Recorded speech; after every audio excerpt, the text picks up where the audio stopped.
to let me know. Should I stay or should I go?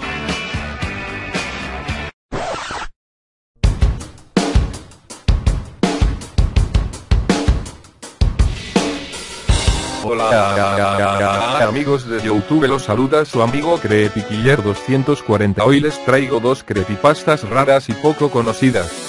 Y también quiero agradecer por los 14 suscriptores y... Bueno, espero que les guste y recuerda comentar, compartir y suscribirse. Sin más que decir, comencemos. Deuda. No recuerdo con exactitud cuándo sucedió lo que voy a contar, solamente recuerdo que había ido a visitar a unos amigos a los que muy pocas veces tenía el gusto de ver, más que nada por la gran distancia que había entre el lugar en el que ellos vivían y el mío. Por esto es que, al vernos, pasábamos el día entero recordando las anécdotas que tuvimos la suerte de vivir en otros tiempos. Por lo regular nuestra plática se extendía hasta la madrugada y aquella vez no fue la excepción. Tras despedirme de mis amigos comencé a caminar por las solitarias calles en dirección a mi casa, sin embargo después de apenas unos minutos, vi a una hermosa joven que caminaba en sentido opuesto al mío, lo cual me pareció muy extraño debido a la hora. En el momento en el que ella pasó junto a mí, no fui capaz de resistirme a hablarle, y usé como pretexto el hecho de que yo no conocía bien esos lugares. En este punto tengo que decir que aunque sé perfectamente que esto era una tontería, la belleza de la joven me cautivó tanto que hubiera hecho cualquier cosa con tal de conocerla. Ella respondió amablemente la pregunta que le hice, así que me atreví a preguntarle su nombre y ella me dijo que se llamaba Elizabeth. Entonces le pregunté qué hacía afuera de su casa a esas horas, ella respondió que no quería sentirse atrapada en ese lugar por ahora. Al ver la profunda tristeza en su bello rostro al decir estas palabras, no quise insistir más con el tema, pues no quería molestar a la mujer más bonita que yo había visto en toda mi vida. De la forma más educada posible, le pregunté si había un lugar en el que pudiéramos platicar tranquilamente. Elizabeth me dijo que a 3 cuadras de donde estábamos, se encontraba un pequeño parque al que ella solía ir para pensar mejor las cosas. Una vez en el parque Elizabeth quiso compartir conmigo aquello que le molestaba, lo cual era la obstinación que tenía su madre en tratar de hacerla más sociable y extrovertida, cosa que a Elizabeth no le agradaba en lo más mínimo pues su carácter era introvertido por naturaleza, y de hecho ella me contó que nunca se había llevado bien con ninguna persona, por lo menos no a ese momento. Al oír esto, y sin dejar de verla a los ojos la rodeé con uno de mis brazos y la abracé fuertemente. De esta manera me di cuenta que ella estaba heladísima, sin importar la ropa de estilo conservador pero elegante que llevaba. Entonces le ofrecí mi chamarra, la misma que alguna vez me había prometido a mí mismo, que solamente mi chica podría usar. Después de un rato hablando de varias cosas, me ofrecí a llevarla a su casa e insistí en quedarme afuera de esta, hasta que ella entrara por la puerta. Elizabeth me dijo que si sus padres me veían cuando ella abriera la puerta, iba a tener muchos problemas, así que me pidió por favor que me marchara antes de entrar. Aunque no me agradaba nada la idea de dejarla sola ni por un segundo, acepté de mala gana su petición, pues no quería que Elizabeth tuviera algún problema por culpa mía. Antes de partir del lugar Elizabeth me preguntó que si era posible volver a vernos, yo le dije que podía ser cuando ella quisiera, mañana mismo si no tenía ningún inconveniente. Entonces ella sonrió y me dijo que le parecía perfecto vernos mañana, y añadió que era una promesa y que no la olvidará. Al otro día fui desde temprano con mis amigos para reclamarles por qué motivo no me habían dicho nada acerca de una joven tan dulce y bonita como Elizabeth. Cuando dije esto mis amigos se estremecieron súbitamente, como si hubiera dicho algo inapropiado. Uno de ellos me respondió que no conocían a nadie con ese nombre. Sin embargo, debido a que la casa de Elizabeth estaba apenas a 1 cuadra de distancia, y a la reacción que tuvieron cuando mencioné el nombre de Elizabeth, en un principio me pareció una mentira lo dicho por mi amigo, y para ser honesto llegué a pensar que si negaba conocerla, era porque él o alguien más tenía algún tipo de interés en Elizabeth, en mi Elizabeth. Pero como después de tantos años mi amigo conocía todos los problemas que he tenido y causado por culpa de los celos, me dijo en un tono muy serio, que ellos realmente no conocían a ninguna joven con ese nombre, no al menos con vida. Lo que mis amigos me contaron en aquel momento me obligó a preguntarle a un gran número de personas que vivían por los alrededores, qué era lo que sabían acerca de Elizabeth, y para mi sorpresa y decepción todos me dijeron lo mismo que mis amigos, que ella había sido una hermosa y solitaria joven, que un día sorpresivamente le quitó la vida a sus padres a causa de la necedad e insistencia de su madre por tratar de forzarla a hacer amigos, a pesar de las negativas de Elizabeth. La cual después de haber asesinado a sus padres tomó varios medicamentos que la hicieron caer en un sueño del que ya no despertó.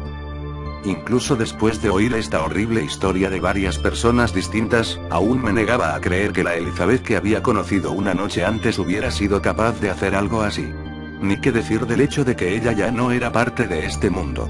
Para terminar con mis dudas le pedí a mis amigos que me llevaran a la tumba de Elizabeth.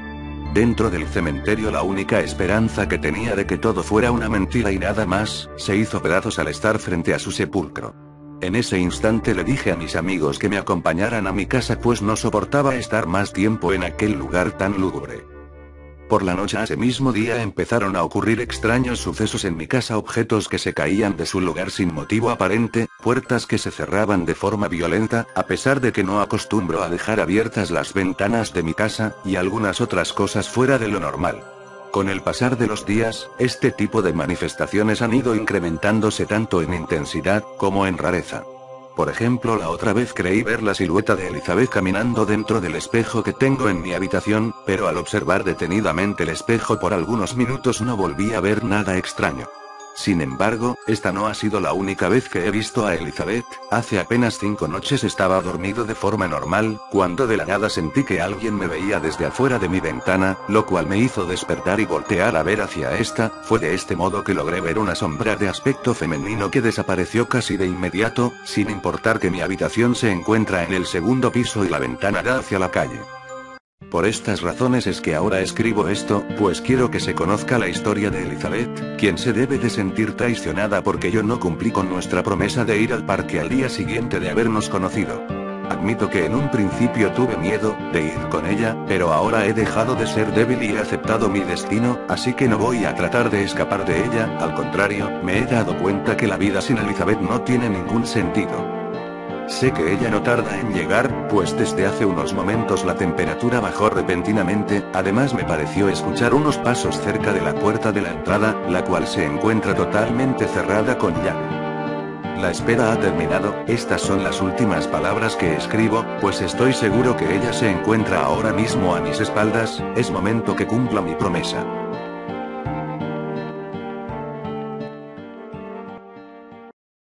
La oscuridad extraña. La luna no había asomado todavía su cabeza. Era sin embargo inminente la llegada de la noche, y yo apenas había abandonado aquel caserón viejo y oxidado de los extrarradios de la ciudad, que en otros tiempos pudo ser el lugar vacacional de altos mandatarios pero que ahora emanaba un olor de podredumbre mezclado con el de las plantas. El caserón era inmenso, su fachada estaba totalmente cubierta por vegetales y la disposición, en su interior, era hexagonal con numerosos patios con fuentes de agua. Yo me situaba en uno de los patios más alejados de la entrada principal, junto a mis amigos frente a frente, sentados alrededor del conocidísimo juego de Ouija, pero como ya he dicho anteriormente se hacía tarde y nosotros todavía seguíamos a la espera de alguna respuesta de ultratumba, algún signo de encantamiento. Sin resultados, decidimos marcharnos, no en vano, hasta el día siguiente, entre jadeos y risas, arrastrando las piernas en señal de cansancio. Todos fuimos abandonando el patio donde nos encontrábamos, uno a uno, intentando recordar el camino de salida. Pero, aunque memorizamos el camino, algo en nuestras mentes falló y ninguno de los 7 que formábamos el grupo supo acordarse. Nosotros seguimos caminando, precipitadamente, buscando la salida a aquel laberinto de patios y pasillos, a medida que nuestro corazón acrecentaba su ritmo por la angustia a la llegada de la noche. Negro era el color que en el cielo ya pintaba y nosotros nos hallábamos sentados en el suelo de alguno de los patios, en una esquina, angustiados por la situación y sin apenas dirigirnos la palabra. La oscuridad era casi total, solo se distinguían las estrellas en el cielo, frente nuestra era todo negro. Con miedo, esperamos sentados 2 o 3 horas, ahora sí, hablando y autocriticando nuestra torpeza por haber olvidado el camino. Sin olvidar que todavía habría de esperar al menos 6 o 7 horas para el amanecer, decidimos levantarnos y tantear lo que se encontrase a nuestro alrededor. Sabíamos que frente al caserón había una carretera secundaria y que al menos era iluminada por algunas farolas, por lo que cerca de la entrada habría un poco de luz al menos para salir a la calle. Sin embargo, era demasiado arriesgado moverse del sitio sin luz, ya que el suelo no era precisamente de planta regular, numerosas piedrecillas, plantas e incluso árboles cubrían el suelo y era casi suicidio andar en la oscuridad. La espera se hizo larga, y mientras tanto hablábamos para distraer nuestra atención, pero uno de nuestros compañeros se dio cuenta tras cabecear de que el cielo no era lo que nos cubría. Asombrosamente el cielo había desaparecido, encima nuestra no había nada, era la oscuridad lo que lo cubría todo. Las estrellas no eran ya visibles. Pero también pudimos caer en cuenta de que una luz blanca empezó a hacerse visible, de algún lugar del patio algún foco nos iluminaba. No entendíamos nada, todo resultaba confuso, el ruido de grillos se silenció y una sensación de calor invadió nuestro cuerpo. El patio ya no era un patio sino una habitación vacía y de paredes blancas, suelo blanco y techo blanco. De todas formas nuestro cerebro seguía sin comprender las dimensiones del sitio donde estábamos. Parecía pequeño, pero si tomábamos algún otro punto de referencia la habitación aumentaba aparentemente de tamaño. Todo resultaba extraño. Estábamos asustados pero seguíamos sentados en el suelo, en aquella esquina del antiguo patio. Sin embargo no recuerdo más de aquella escena. Mis recuerdos saltan directamente a otro punto del tiempo donde recuerdo que la habitación era de color rojo y yo y mis compañeros estábamos de pie, en fila, atravesando uno de los patios cuando una cuchilla proveniente del techo nos atraviesa a todos partiéndonos en dos partes y mi cabeza rodaba viendo todo girar en torno a mí y notando que mi cuerpo estaba en alguna otra parte del pasillo. Era todo terrorífico y muestro mi desconcierto excepcional. Pero de pronto todo se vio interrumpido cuando levanté mis párpados. Supuse somnoliento que todo aquello había sido un sueño, puesto a que la luz era fuerte. Mis compañeros seguían a mi lado todavía dormidos y me dispuse a levantarlos a gritos. Todos se contentaron debido a la llegada del día, ya podíamos abandonar aquel edificio y regresar a casa, teníamos hambre y nuestros músculos destrozados. Nos levantamos del suelo y corriendo intentamos localizar la salida. De hecho divisábamos al fondo una potente luz proveniente de algún gran hueco, que supusimos que sería alguna puerta de acceso al edificio. Cada vez nos encontrábamos más cerca de aquella puerta, a zancadas nos íbamos acercando, pero cuando nos encontrábamos casi enfrente de la puerta caímos en algún agujero o zanja del suelo. Uno tras uno fuimos picando en la trampa y todos acabamos en aquel agujero, de poca profundidad pero con altura suficiente como para no ser escalado fácilmente. Nuestros huesos parecían romperse y apenas teníamos fuerza para levantarnos. Todavía llegan a mi mente recuerdos de aquella experiencia, ya sin embargo con poca claridad. Y yo ahora desconozco el lugar de nuestro paradero, la oscuridad más extraña nos invade, sigo dudando de si todo fue real, o si todavía estoy en este mundo. Aunque sigo conservando esperanzas de que todo esto sea un sueño, pues quiero volver a ver la luz del día. ¿Cuándo despertaré?